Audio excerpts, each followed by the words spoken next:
பாக்குறப்ப ஆச்சரியமா இருக்குது. ஆச்சரியப்படுறதுக்கு ஒண்ணும் இல்லை. இது திமுகனாலே இதெல்லாம் வந்து கரப்ஷன், கமிஷன், கலெக்ஷன் இதெல்லாம் ஆரம்ப காலத்துல இருந்து அது இருந்துட்டு இருக்கிறது. பட் இது வந்து கிணறு விட்ட பூதம் கிளம்புற மாதிரி நிறைய வரும், இன்னும் நிறைய வருங்க. ஆனா சட்டநாதர் கோயிலுக்கு எல்லாம் போனாரே சார் கே.என்.நேரு. அதெல்லாம் பயந்துட்டு தான் சட்டநாதர் கோயிலுக்கு போனார். திருப்பதிக்கு போயிட்டு 44 லட்சம் ரூபாய் கொடுத்தாரு. கேட்டா வேற யாரோ ஒருத்தர் எனக்கோசரம் கொடுத்தாரு அப்படின்னு சொல்லியிருக்கிறாங்க.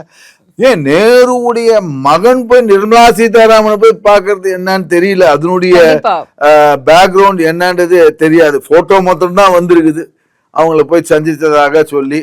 அத கூட திமுக ஐடி விங் அதை ஏஐ போட்டோ அப்படி இப்படி சொல்லி உதயநிதி ஸ்டாலின் தான் போறதா இருக்கிறாரு அப்படின்னு ஒரு தகவல் வெளியாயிருக்கு. அதான் இது இனிமே இது போல, அதாவது தேர்தல் நெருங்க அதாவது ஜனவரி பிப்ரவரி மாதத்துல இன்னும் கொஞ்சம் அழுத்தங்கள் வரும். அதான் எடப்பாடி பழனிசாமி சொல்லியிருக்காரு, இங்க இருக்கிறவங்க எல்லாரும் அங்கங்க இது பண்றதுக்கு வாய்ப்புகள் இருக்குன்றதை சுட்டி காட்டிருக்காரு. நிறைய இது போல இதெல்லாம் வருது. இனிமே இடி ரைட் நிறைய வரும்.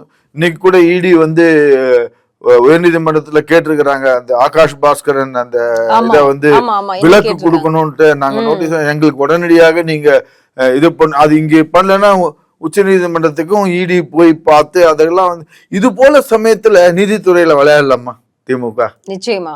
ஏன்னா they are rubbing the wrong side. இப்ப இவ்வளவு தூரத்துக்கு இடியாப்ப சிக்கல்ல இருக்குது. இந்த சமயத்துல நீதித்துறையோட போயிட்டு இது பண்ணாங்கன்னா நிச்சயமா பலத்தை காட்டணும் அப்படின்னு அந்த பயத்துல வந்து என்ன பண்றதுன்னு தெரியும். அதுதான் நான் சொல்றேன், ஆத்திரக்காரனுக்கு புத்தி மட்டு என்ன பண்றோம்னு தெரியாது இது போல பண்ணிட்டு இருக்கிறாங்க திமுக.